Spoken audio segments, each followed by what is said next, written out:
I'm going to talk about the astral world. I'm going to talk about the underworld. I'm going to talk about dead spaces and dark spaces. So there might be moments in today's conversation that could certainly be triggering, but there's going to be a lot more moments of for you, you know, that beautiful mind expansion place where you really feel yourself growing. That's what today's video is for. It's a place for understanding and for personal expansion. Let's get into it. So today I'm talking about this very strange, there's no other word for it, just strange energy that's on the planet right now. The astral is collapsing. That's a big statement. Where do I even start with that? I need to start with actually understanding what the astral is. In the early days of spirituality, I'm going to show you my age now. Early days of spirituality. This is like the 80s, the 90s in my early days. But certainly even before this, 50s, 60s, 70s, there was this magical, enticing place called the astral.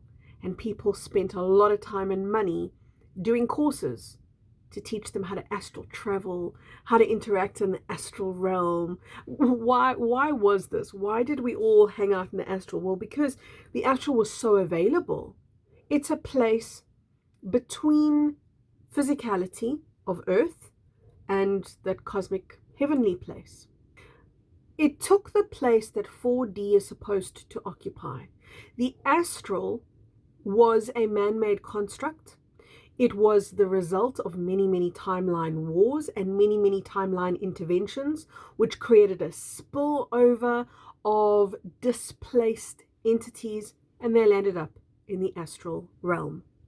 The astral realm was kind of like a cosmopolitan city, and it was a complete mishmash wherein pretty much anyone could occupy space in the astral realm. Even physical earth beings could occupy space in the astral realm. So we had angelic beings, for example, coming in there. Why were high frequency beings coming into the astral? They were coming in to connect to humanity, because this is really what it was a good connection point. But it was highly populated with trickster beings. We couldn't access beyond it. See, we couldn't access 5D. We couldn't even access 4D. So really, we had the astral realm. You know, that's where we went to, we thought, grow and evolve and play and learn and expand, but that was as deep as we could go and as far and as wide as we could explore. So I'm trying to keep this video short, and I'm trying to give you a real brief summary here when I explain to you that the astral realm is this place that was unnaturally formulated. There was certainly a lot of wisdom and some very interesting interaction that you could have there, but a lot of trickster energy. The underworld, I don't need to tell you, that's not a pretty place to be.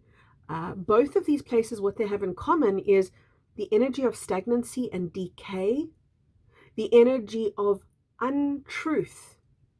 Because if we need to understand why is this happening? Why is the astral collapsing? Why is the underworld collapsing? What is the underworld even? These are simply places that held a lot of highly malevolent entities. We would use a word, it's a very earth word, it's got a lot of connotation to it. We would use a word like the undead to describe it, which really is also a place of purgatory, isn't it? It's a place of that in-between limbo-like state, wherein beings who couldn't quite complete and couldn't quite reincarnate and couldn't quite move on became, in a sense, stuck. So we've got these realms collapsing, and the reason why they are collapsing is because we're ascending. So as we ascend, what ascension is an alignment to truth.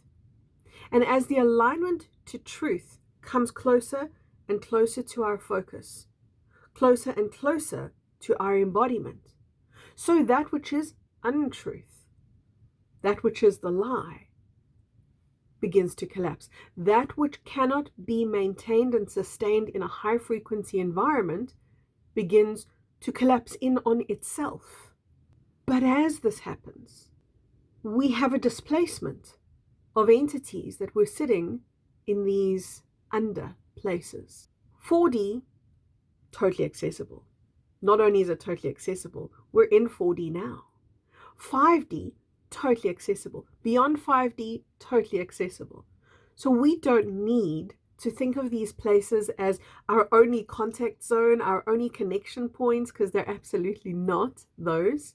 These are places that were built on an untruth. And you know, something that untruth has in common is an emptiness.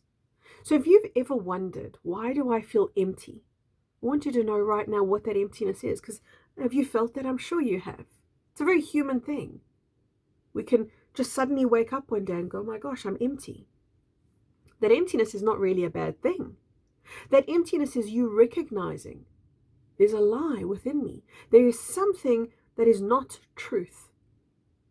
Because what truth is vibrant and creative and alive and filled with life force energy. The lie is the substancelessness. That's why I call it a dead space. So as these underworlds and astral realms collapse, there's a displacement of entities who in themselves feel empty, who in themselves form part of what we would call, though it's not technically correct, we would call the undead, we would perhaps call purgatory, we would perhaps call them beings in limbo. There's a huge amount of entities and trickster beings in that lot. And as they become displaced, they look for the next available place to go, which is this, the physical. Because the place beyond this is a pure zone, 5D, higher dimensional consciousness. As enticing as that might be to us, they know that they cannot maintain the structure and integrity of their form. They will perish, they will disintegrate. So they're coming to a place where they know that they will, in a sense, survive, or at least be able to maintain the integrity of whatever form that they're in. So the place that doesn't equate to eradication, that doesn't equate to death, what they perceive to be death, is where we are right now. This earthly realm is becoming populated by a number of displaced beings. And they're displaced from generally some pretty distorted, corrupted places. So what this means for you and me is that weird things can happen. Have you noticed that? Weird things can happen and it's okay. This is temporary. It was always going to happen.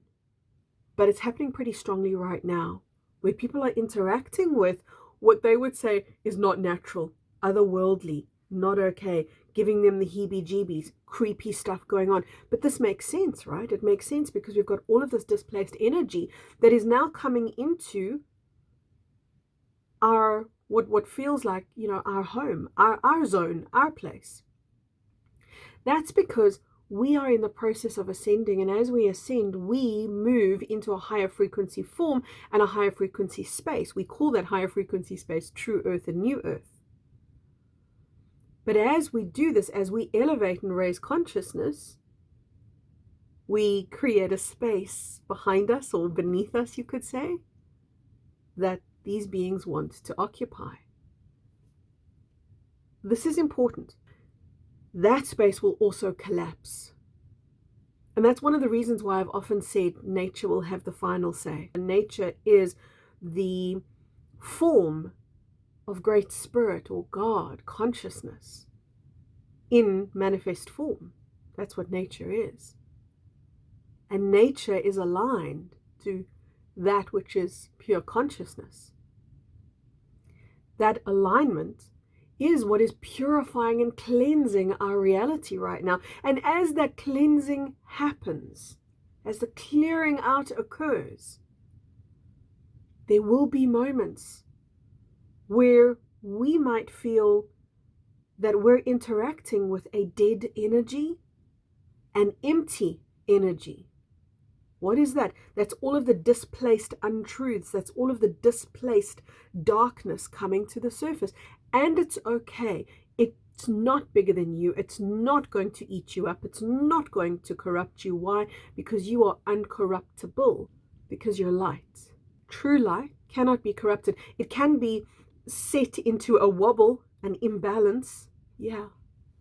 but it always comes back to center. And right now, as we move into ascension, that center point becomes easier and easier to find and to gravitate to. So if temporarily you see or feel weirdness, strangeness, uncomfortableness, entity-like beings suddenly coming into dream space, or you feel that they're around you, there is nothing low frequency that can ultimately hurt you. Because what you are when you occupy your space, please hear that, when you occupy your energy, when you step into your alignment and your truth, that's why ascension can no longer be a passive experience. This is a very active, very conscious experience now. And as you actively, consciously begin to embody more you, more of your truth, more of your light, you become a light. You cannot hide that light. You cannot shield. You cannot diminish that light. Nor does that light need protection. Against what? Against darkness? Against low frequency ripples of energy? They have no impact. But the key is to breathe that light in, to be that light, to connect to your truth. Your higher truth is the answer. And when you're in your higher truth, all of that interference that's surfacing right now, when you're in your higher truth, it doesn't affect you, cannot affect you. To those of you who are in my online community, the Plasma Light Tribe, we've dealt with this extensively, the idea of shielding. It's in the Plasma Live Call replays. Go ahead and look at those videos if you haven't seen them yet. For those of you that aren't in the membership community, this is a really, really good time to join. Because now is the time for each of us to align to and step into our truth. That's the next step. But as we take the next step, there might be this very strange part of the journey. And if you do experience the pending strangeness of the world around you, please remember that this is just part of the cleansing. It's just part of the clearing out. It's part of ascension.